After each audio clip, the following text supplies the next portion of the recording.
Welcome to the 2 Acre Homestead Podcast.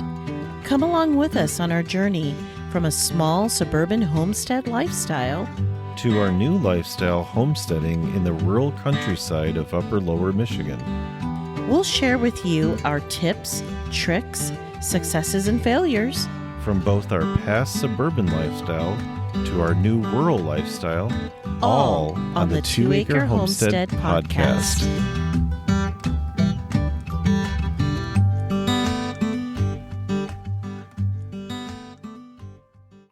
Welcome back. It's so good to be back in front of a microphone in studio. In a different studio. Where have we been? That is the theme of today's episode. Where have we been? You going to start that one? You going to answer that one? You go first. Well, we're not in Arizona anymore. Nope. Where did we move to? We moved to the state of Michigan, your home state, actually. My home state, yes. But let me just start with this. We really enjoyed being on the property that we were at, our 2 Acre homestead in southern Arizona. I think we upped some skills, definitely. For sure. For sure. That was actually our first time being on acreage. And we really enjoyed the homesteading experience there.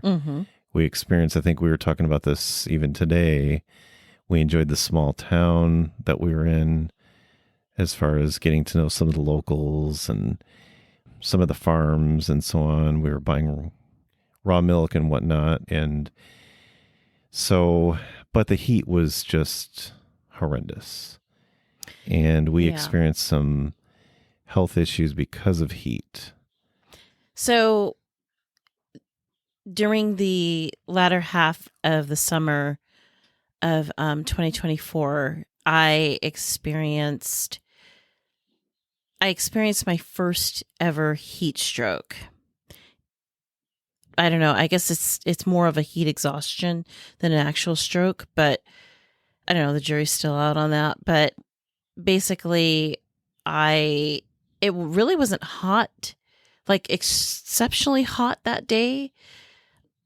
But I was outside, I was gardening. I had stopped gardening at around 10. And I guess I had gotten so hot and I just wasn't cooling down. There was just no way to cool down. Even though I'd gotten inside, got into the AC but I came inside and I had a million things to do. And so I was moving and constantly going, till finally I got so sick to the point where we had to call 911. Rushed me to the hospital. They had to cool me down. They had to manually cool me down. And once they got me cooled down, then they could address different things. But long story short, that's basically what happened. So that was kind of and I think, there were some other things that were going on in the property that just indicated to us that it was time. Right. And maybe just to bolt onto that too, maybe rewind a few years back, we had been kind of feeling this way anyway with the heat. We toyed around, I think it was more than toyed around with the idea of moving to the Pacific Northwest. We loved it up there. That was our heart's desire. And I think a big part of it was greenery, a lot more greenery, but the climate, I think, was a big thing too. Ease of growing things, easier to grow things, climate, greenery. And so we had been trying to pursue that, and doors weren't opening up. Every time. It's just so funny because it's like we would pray about it. And then, of course, God doesn't really bless you if you're just going to sit on the couch and eat bonbons. And, he doesn't bless wishes and hopes. He blesses actions. So we would put a plan into action to try to move. And it just would never work out. Ever. And part of it too is we were fighting that, it was a lot more expensive when it comes to buying a home. Yeah. And of course, for us, we wanted acreage and whatnot. We wanted to keep doing the homesteading in that type of setting, but we were fighting that because we just did not want to go that route. We wanted to make I love how you say it, our mortgage payoffable or more payoffable. Yeah. So without going into details, this move, even though it was a long journey, we lowered our mortgage as far as the amount, and that helps. Yeah. And we're looking forward to, we're already getting some things going as far as projects that are going to start our new gardens and whatnot. We're really chomping at the bit to get that going. Animals and starting fresh. Mm-hmm. Yeah. So just to kind of clarify and just make sure everybody understands. So it was at the tail end of the summer that we decided to make a change. And like Kevin had said, we wanted to get out of the heat. We wanted to make sure our mortgage was payoffable, something that we could pay off in the next five years or so, probably more, but, something that we could pay off. And we just wanted a better climate. And it just happened in conversation that we were like, well, what about Michigan? Because you're from Michigan. And so, we thought about it, we prayed about it, and we decided to go on vacation. And here on the west side of Michigan is where we're at. So we're, well, we call it Upper Lower Michigan, which sounds funny, right? It's a mind twister. So yeah, it's the upper lower half of Michigan. If you're not familiar with the state of Michigan, there's actually two pieces of it. It's right, the two mitten, peninsulas. and then there's the part that's attached to Wisconsin. So, and that's called the Upper Peninsula. Right. We're not in the Upper Peninsula. We're in the mitten. Right. So the left hand, hold out your left hand with your thumb on the right, which you always laughed at me. And we're basically, we're not going to say specifically where the knuckles are. And, that's upper lower, meaning the upper part of lower Michigan. Right. So looking forward to it. Yeah. It was just so funny how everything happened so quickly. Just rapid fire. Right. And that's when God's working it out, because sometimes it doesn't work out for a reason, style. Right? But a lot we've experienced that before, where things, when they happen fast, then it's him. Yeah, he's behind it. And so the funny thing is while this was all happening, meanwhile, back at the homestead in Arizona, we were going through mating season rather. And so everybody was mated up, and then we had to send off the boys because we were getting rid of the males so that they could be processed. It was just a super busy. I don't think I've ever been so busy shutting down a homestead as quickly as we did. And then the house sold. How quickly was it? Our house sold in 4 days. Yeah. 4 days. And on the very street that we lived on, there's a house that got put on the market, like a couple of weeks after it was our after house that, sold. And I think it's still several months later, it's still on the market. Yeah, it's still on the market. So, nothing's moving right now. So it's like we moved. The housing inventory is not moving there right now, but we moved at the right time. Yep. It's absolutely amazing. Yeah. And we had help. We had friends. We had family that helped. We had the big caravan coming, and we're here. Yeah. But, for those of you, I don't know if this can help any of you who are actually thinking of moving your homesteads. It is quite the undertaking. We had animals. We had, I think, at the time that the house went on the market, we had all 12 goats.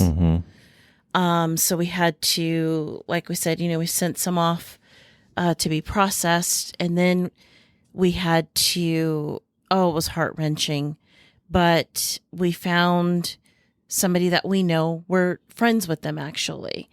Me more than you, but we're friends with them. And they took the core of the herd. And that was a hard day. That was really hard, but it's nice that we've kept in contact with them as, the girls have kidded, because they just kidded last month. Yeah. In January. So, and everybody's had 4 of the girls. So if you have kept up with us, Maple, Minnie, and Buttercup, they've all had either twins or triplets. Maple had triplets, which is just absolutely amazing. And last I heard, which was not that long ago, everybody's doing perfectly fine. She's such an awesome mom. All of them are really good moms. And the other goats, the smaller ones, they stayed on property because the people who bought our property, they had goats themselves. So they were looking to expand their herd. And, that's the interesting thing about selling a property like that is the person or the persons who were looking to purchase a property like ours would have been logically somebody who wanted the same thing that we already had. So it was just a perfect fit. The people who bought our house, it was an absolute perfect fit. It was. I know that was hard, but we did talk about it. You can't move ruminants to such a drastically different climate. It would have been the distance, but and then too, we still right now, even as we're speaking, we'll get into that in a few minutes, but we don't have the infrastructure for them right now. So even if we did decide to move them, because we didn't want to move them because they were pregnant. So we just didn't want that stress on their bodies. That would not have been kind. And, but even if we did move them, there's no infrastructure to put them in. True. So, and then it was funny, the timing we moved to, because I barely had enough time to get a leaf blower to try to get some of the leaves out of the way. We've got quite a few trees here compared to where we were. And I think our joke is too many trees now. Yeah. But barely had that time, and then it started to snow not too long after, and we're still barely getting out. I think we're barely getting out of the snow now. We still have some on the ground. We'll see. Hopefully by middle of next month, we'll see. Hopefully it'll be going away. Hopefully. I know this has been a transition for you. This is a huge transition. Because it's not just the postcard, you get a couple days of snow maybe, and then it goes away. We used to get, the colder nights, but here it's cold. I mean, we had some weather that was upwards of wind chill of 20 below some days. That's wind chill, but or what do they call it? The feel like temperature now, but so, yeah, but spring's coming, and I think I've told you, you can't beat a Michigan summer, so we're looking forward to that, and things growing better like tomatoes, right? And, I absolutely loved the garden that we had, and early in the season there, like April, is when you just start the garden just really starts pumping out a lot of produce in Arizona because it's a cooler month. The sun is out and the weather is perfect. But then when you start getting into June, July, it's just so hot. And it just keeps getting hotter and hotter. And it's getting harder and harder to grow food. At least for us, it was getting harder and harder. And we just... growing a garden is probably one of our top priorities, is to have a viable working garden, one that will, sustain our family, both, during the summer and into the winter months. And when you have a garden, I mean, you guys, I had planted corn last year. I planted corn at the right time. I did everything that you're supposed to, and it burned up. It literally burnt. And my comfort and solace was that I was not the only one. There were other people who were struggling just as bad as I was with their gardens. And one lady I know, she had said specifically that even with the shade cloth, it was just hard. And then there were things like we were hearing lack of bees or not as many bees to pollinate. Mm-hmm. And that was a common thread we heard and experienced, I think, at least somewhat. Yeah, it was. So there was just a lot of little problems going on. And it could have just been our little town, but whatever the case was, we just, with the heat and everything, so we just decided enough was enough, and we decided to make a permanent change, and to move our homestead here to the state of Michigan. Yep. As you said, we're now, as of the listeners who are listening to this, we're mid-March. And we are starting to get into spring, which is kind of weird for me personally to say mid-March is spring, but it is. It's spring. It's a different climate, and so we have got a lot of things. We've got a laundry list of things to do. But we're starting this infrastructure from scratch. I don't know if you wanted to go in detail, or just mention a couple things. Well, I think the first thing that we should say is that we did move. We closed at the end of October 2024. And so since the time that we have been here, it's been a little bit of a bumpy roller coaster. When we closed on the house, there was something that happened there. It's a long story. We're not going to go into the details of it, but just to say that there was actual damage to the house. So we spent the first couple of months fixing that. And then, of course, we've been, doing because it's been snowing outside, we've been working on the inside. Decorating, painting, putting all the pictures on the wall and making sure everything looks the way that it should. So that's been really occupying our time. Right. Plus things like, new for me, new for you too, but things like setting fence posts. It's different here. You can't do it during the winter. Right. You got to think about things like frost lines. We didn't have to worry about that before. So we're prepping to get the garden going, including the fencing. That's the first major thing. And then setting up for chickens. And we'll go into more of that later. Yeah. We do have, I will say we do have, 30 chicks? Yeah, we have 30 chickens. And so we've got 30 chicks. Now, we did get a straight run. So what is a straight run? Well, a straight run means we don't know if they're girls or boys. Now, typically, you're going to get, if you're buying them like we did, we bought them from a place here called Family Farm Farm and Home. Family Farm and Home. And it's kind of like a Tractor Supply, but I think it's here just it's a regional Michigan, or it's the Midwest. Yeah. Okay, so it might be a Midwest thing. Sorry, I'm still new to Midwest, so please don't get upset. But we got it from Family Farm, the chickens, that is. Now, the girl did tell me that when we were picking them up, that they're mostly going to be female.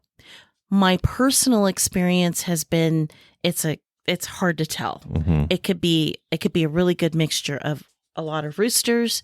When you hatch your chickens, you can at least expect 25% of those hatchlings to be males. So I don't know. We'll see. We'll see, and we'll determine how many roosters Right. we really would want to keep. We're in an area where, that's going to echo a bit. Yeah. Because of the but woods everybody's that we pretty have. spaced out. Yeah, we're spaced out, but we'll see. Yeah. So we're super excited about that. The type of chickens that we got, brand new to us, but we are, oh my goodness, I am so excited that we've got produce. Yeah. We got 20 Jersey Giants. Mm-hmm. We went all in on the Jersey Giants. And there's a reason why we decided to go with that bird. It's a heavier bird, mm-hmm. bigger extra bird, extra large eggs, good producers, mm-hmm. and they're dual purpose. Mm-hmm. So we can, because they're larger birds, we can grow them out, hatch them out, and have them for our own meat production. And plus, they're not the Cornish cross. We just decided we're not going to grow. No. Raised Cornish cross anymore. We just they got too big too quick. Yeah. For our blood. So yeah, and the words you are what you eat. Just I just mm-hmm. never want to have a Cornish cross. Yep. Hen again, but so we decided that for food security purposes, it would be really good to go all in on the Jersey Giants, and so that's what we did. And then the other so it's 30 chickens total, 20 are Jersey Giants, 5 are Blue Lace Wyandottes, and then the other 5 are Buff Orpingtons. Mm-hmm. Yeah. Buffer puffers, is that what you say? Buffer puffers, that's what I call them. They're fluffy, puffy little birds. Yeah, so it should be interesting and a really, probably a good-looking flock, I would say. I think so. And we'll probably get more. We probably will get more, but we need to, like I said, we got to get the infrastructure in after the gardens starting to be set up. We'll be continuing that. I'm excited. I pulled the trigger on 2 things that I've thought about in the past. One is due to challenges with eggs, the egg production, collecting them. But the first thing I'll mention is we got an automatic chicken door. And I'm excited about that because that gives us the ability to have it auto close night and day. It's got the ability to notify you on the phone. We'll see how well that works with the Wi-Fi out there. But I'm going to try to get it working because it's kind of cool to be able to just have that notification, make sure that, and you can set it dusk to dawn or you can set it at specific times. And then if a hen gets in the way, it will stop and then it will let the hen go in and out. Actually, a few minutes before it closes, it's nice because there's a light that you can put on the inside that I got. So it'll light it up and it kind of attracts them. Oh, it's getting dark outside. Let's go in there. What is the name of the door? So this one I decided to go with is from Omelette. Now, we're not sponsored by them, but probably, do a review on it based on what we see, how it works for us.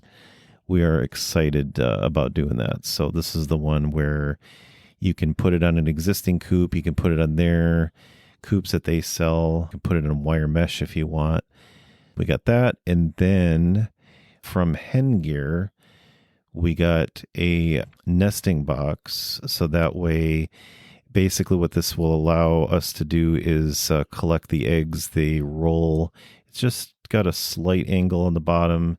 Mm-hmm. It allows the hens, they're not actually separated, which is interesting, but they're invited in with this red curtain and they can go and lay and then the eggs roll down. And what I really like about that is I've seen a lot of reviews on that one and then another one that was pretty popular.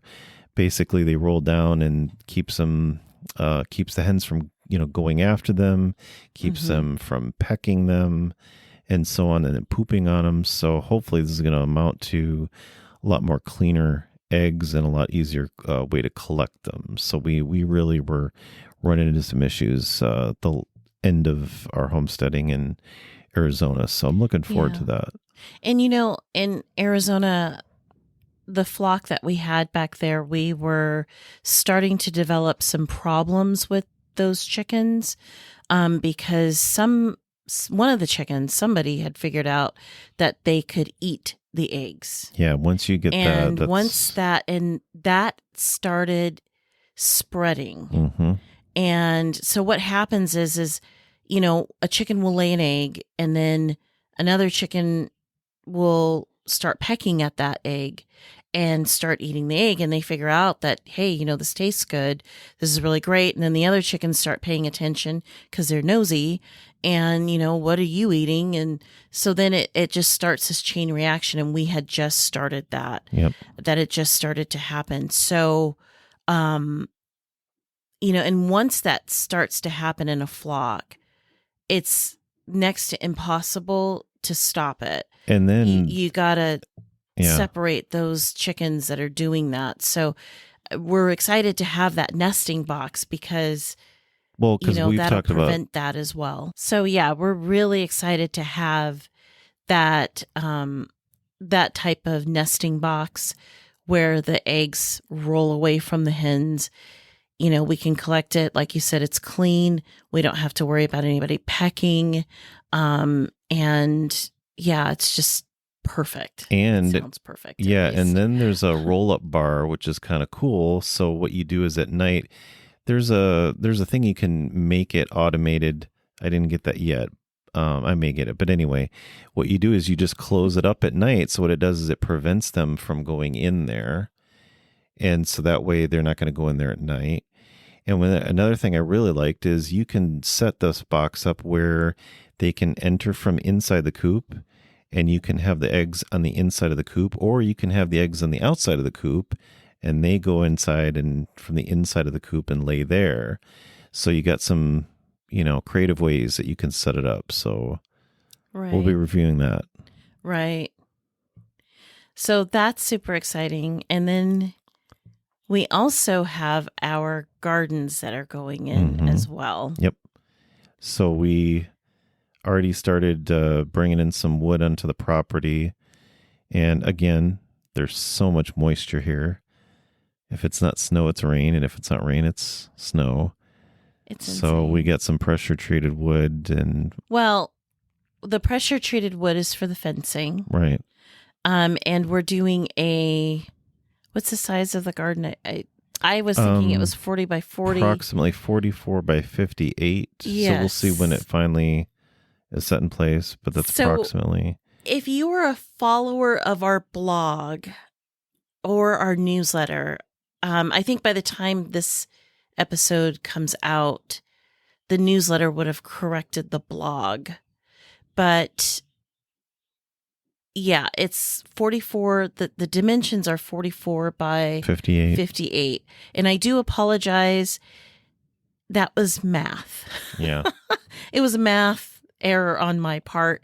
Well, walkways, right? I think part of that was just the walkways. Yeah. And thinking it out. Yeah. So. I just didn't include them for whatever reason. But we're going to set that up, and then we're going to have a greenhouse. Yes. Well, which you've been wanting, but for years. For here, it'll really be nice. But when right, because you've already done seed starts, and then once we get that in place, then you'll be able to start growing out there. Yeah. So, and I'm really excited about it. So we're doing. So just to backpedal just a little bit. So we've got the size of the garden. It's a little bit smaller. I think it's like 1,700 square feet. I actually think it's about 2,500 square feet. I'm sorry. Yeah. I should never quote numbers at this point. Fine. 2,500 square feet. I'm sorry. That it's a little bit smaller than our previous garden that we had in Arizona, which was 3,200 square feet.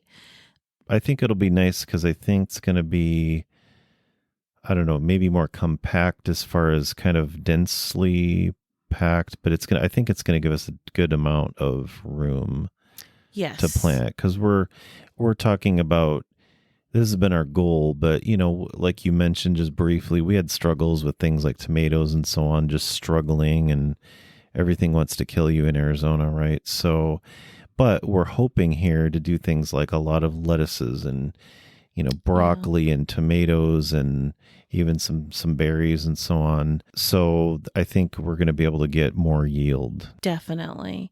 And then, like you said, and then we've got a greenhouse. Mm-hmm. So our greenhouse is not the typical A-frame wooden, stick-built greenhouse. It's just a hoop house.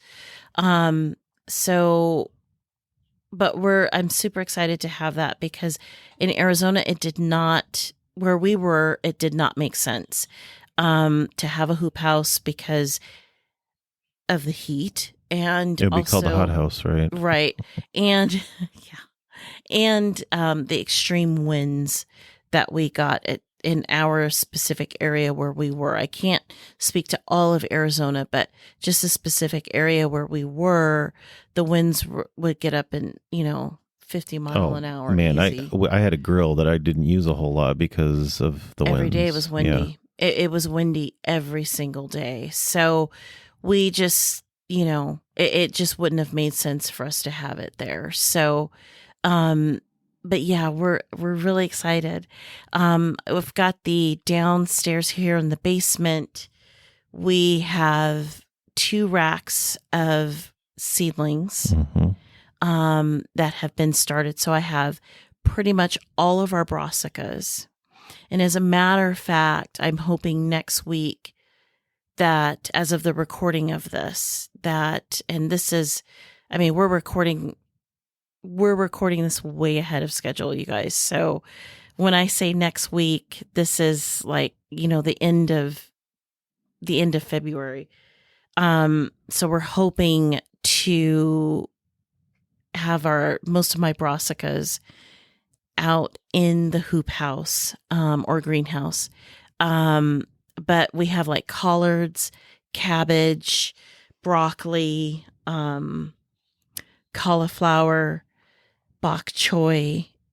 Those guys can all start heading out into the hoop house at this particular point. So really excited to get those guys out and going. And then we'll be planting inside. I'll be planting the second wave of the brassica family. We have a personal goal here at the 2 Acre Homestead, and that is we want to keep or to grow enough food to provide for our family's vegetable needs for a year. That's our goal. We're not sure that we're going to accomplish that goal, but that's our goal. But you know what? If we could increase it a lot more than we had in Arizona, that would be a real plus. And it would. Mm-hmm. It just seems like things are pointing in that direction as far as this climate, right? Right. The challenge too is, right, what is our last frost? Is it mid-May? Is that right? It's the early part of May. Early part of May. Okay. Yeah. So, that's a challenge, right? And then you were talking about, what is it that we would have to plant in October or so and let it kind of go dormant? Garlic. Yeah. Right. So there's some differences. There are some differences. Yeah. Be getting used to, but yeah. And I know for me, it's going to be interesting. I'm trying so hard not to get over excited about tomatoes and the warmer season crops because it is still early yet. This is March. I won't be planting those guys until towards the end of March, and which is not normal for me, because when you're in Arizona, you plant those out in February, as soon as you can. In February, you do it under grow lights and inside and get those out in April. But here, if you put those out in April, you're going to have some dead plants. So we'll be planting those out towards the end of, or starting to plant them at the end of March, maybe the beginning of April is when I'll start getting that stuff going. So we are super excited to have you guys join us on this journey. Now, something that we did not mention when we were describing our new property is we are on 13 acres. So that calls into question the name, the 2-Acre Homestead. And we have been going back and forth on should we change our name to something else because we're no longer on 2 acres. And we've given it a lot of thought, and our thinking is no. We are going to stay with the 2-Acre Homestead podcast because, first off, you know us by that name. And second of all, most of our homestead is where we're housing our animals, where we are growing our gardens. What we are actually doing is going to be encompassed within 2 acres. So we're going to keep the name 2-Acre Homestead. And we also want to inspire those of you who are on smaller acreage. 13 acres is not a whole lot. There's a lot bigger properties than 13 acres, but we want to keep the inspiration going for those of you who have smaller acreage. We don't want you to be like, well, I've got the small acreage. What can I do? You can do a lot on small acreage. And you can do a lot even in an apartment, but that's for a different episode. The other thing that we wanted to announce to you guys is we have decided that if you do follow us here on YouTube, our YouTube channel, we have done a major house cleaning on our branding and how things look. If you follow our newsletter, you are already in the know, so this is not news to you. If you want to stay in the know, subscribe to our newsletter. That means going to the 2acrehomestead.com and click on the newsletter, sign up for it. It will take you to Substack, and that's where we give our newsletters.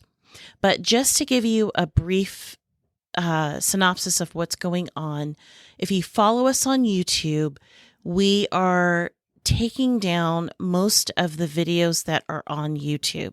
We are making our YouTube channel just for the podcast and for the podcast only. Now, if you want to actually physically see us on YouTube and you want to follow us on YouTube, we have a different name, and that name is Sage Oak Homestead. And you can also go to our website, sageoakhomestead.com.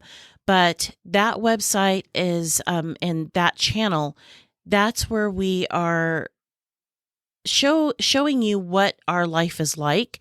It's not a tutorial. It's a channel that is designed to give you inspiration. Tutorials and so forth will be here on this podcast, where we will go more in depth on things. However, for videography purposes, the Sage Oak Homestead is where we want to give you inspiration on cultivating and curating a beautiful homestead life. And not only that, but learning how to cook the things that you grow on your homestead. So we are working hard on that end to try to streamline everything and make everything so that it's easy and curated for you guys to have some inspiration, because we know it's hard, but you can do it. Sounds good. I'm excited. Yeah. Okay, so from all of us here to all of you out there, happy homesteading and stay safe. Stay safe.